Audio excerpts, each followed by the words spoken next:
السلام عليكم ورحمة الله وبركاته. الحمد لله الواحد القهار. الصلاة والسلام على رسوله المختار وعلى آله الأطهار وأصحابه الأخيار. أما بعد، فقد قال الله تعالى في القرآن العظيم والفرقان المجيد بعد أعوذ بالله من الشيطان الرجيم بسم الله الرحمن الرحيم.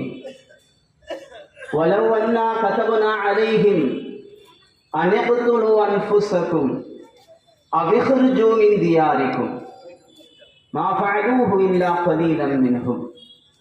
وقال نبينا صلى الله عليه وسلم: والله إنك لا أحب أرض الله، والله إنك لخير أرض الله وأحب أرض الله إلي، أو كما قال عليه الصلاة والسلام.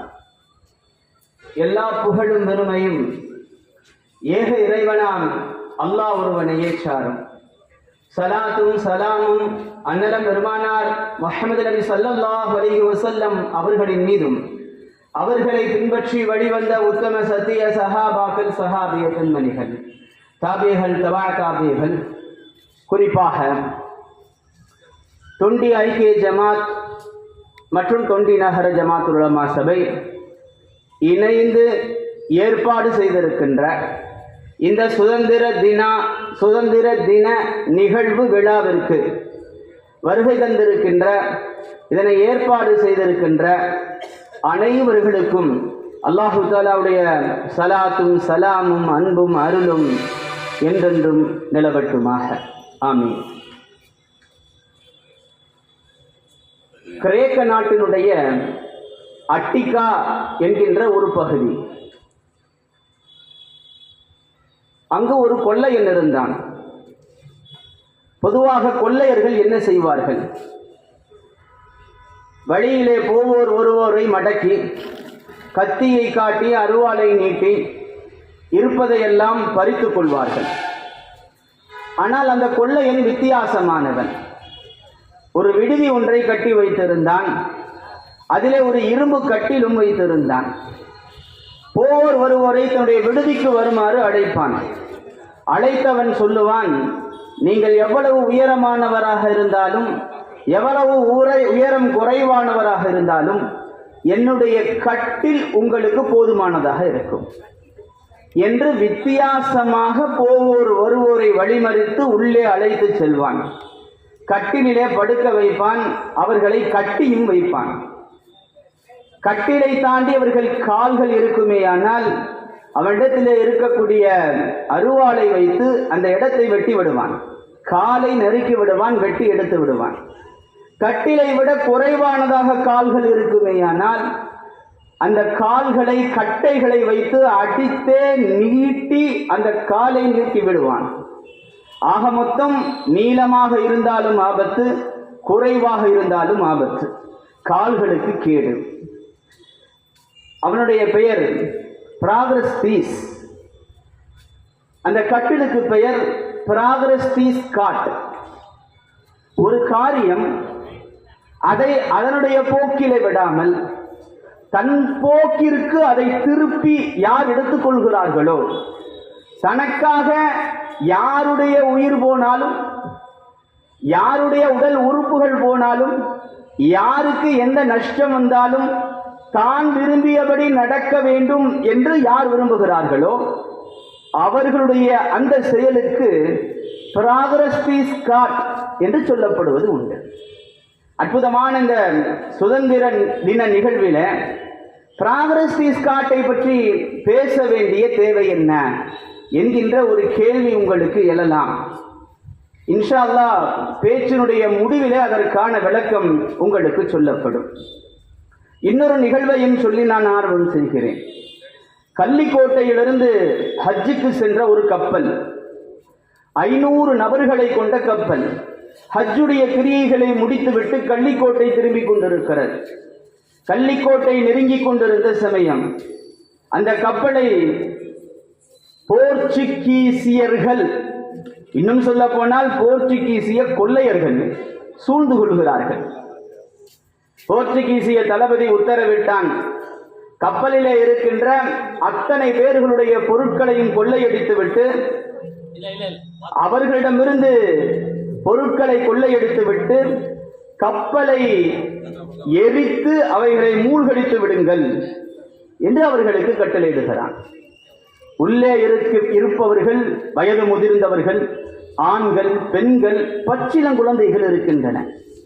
கப்பலிலே இருந்தவர்கள் அந்த தளபதி இடத்திலே கெஞ்சுகிறார்கள், எங்களிடத்திலே இருக்கக்கூடிய எல்லா பொருட்களையும் எடுத்துக் கொள்ளுங்கள், எங்களை கரையிலே கொண்டு போய் சேர்த்து விடுங்கள்.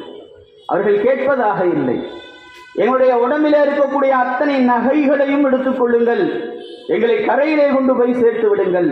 பச்சிளம் குழந்தைகள் இருக்கின்றன, அவர்கள் கேட்பதாக இல்லை. கள்ளிக்கோட்டை கடற்கரைக்கு சென்றதற்கு பிறகு எங்களுடைய கப்பலையும் சேர்த்தே எடுத்துக் கொள்ளுங்கள், வீட்டிலே இருக்கின்ற எல்லா பொருட்களையும் உங்களுக்கு கொண்டு வந்து தருகிறோம், எங்களை கடற்கரைக்கு கொண்டு போய் சேர்த்து விடுங்கள். அவர்கள் கேட்டார்களா? கணியத்திற்குரியவர்களே, அற்புதமான ஒரு நிகழ்ச்சி, சுதந்திர தின நிகழ்வு. சுதந்திர தின நிகழ்வை பள்ளிவாசலுக்குள் வைத்து ஐக்கிய ஜமாத்தும் நகர ஜமாத்துல் உலமாவும் நடத்துகிறது என்றால் என்ன காரணமாக இருக்க முடியும்? கணியத்திற்குரியவர்களே, நாட்டினுடைய பற்று, தேசத்தினுடைய பற்று, சொந்த ஊரினுடைய பற்று, பிறந்த ஊரினுடைய பற்று என்பது இயற்கையாக மனிதனுடைய உணர்வுகளில் ஒன்று, இயற்கையான உணர்வுகளில் ஒன்று. எந்த நாட்டிற்கு சென்றாலும், எந்த ஊருக்கு சென்றாலும், பிறந்த ஊரிலே இருக்கக்கூடிய மகிழ்வு, பிறந்த ஊரிலே இருக்கக்கூடிய சந்தோஷம் எந்த நாட்டிலும் இருக்காது, எந்த ஊரிலும் இருக்காது.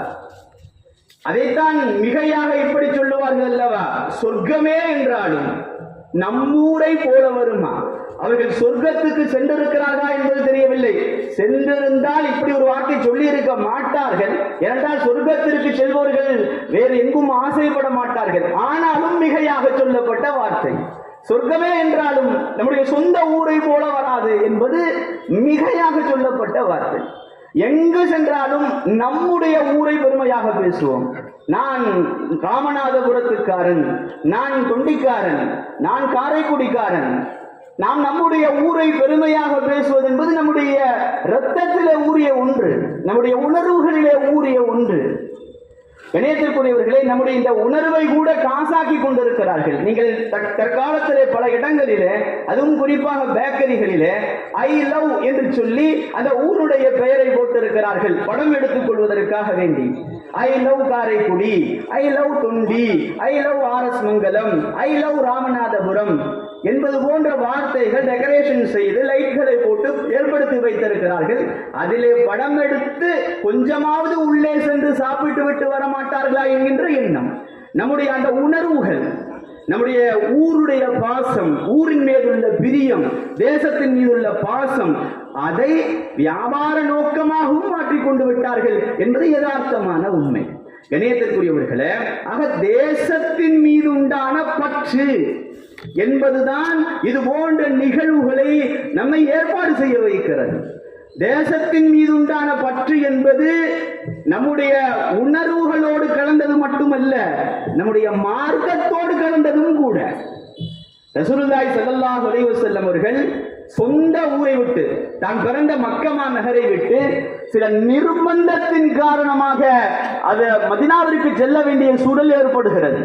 நபிகளாருக்கு மக்காவை விட்டு செல்வதற்குண்டான எந்த முகாந்தரமும் இருக்கவில்லை. நபிகளாருக்கு அதை ஏற்றுக்கொள்ளக்கூடிய அந்த மனமும் இல்லை. அவ்வளவு வருத்தத்தோடு, அவ்வளவு கஷ்டத்தோடு அல்லாஹ்வுடைய கட்டளை வந்துவிட்டதே என்பதற்காக தான் பிறந்த மண்ணை பெறுகிறார்கள்.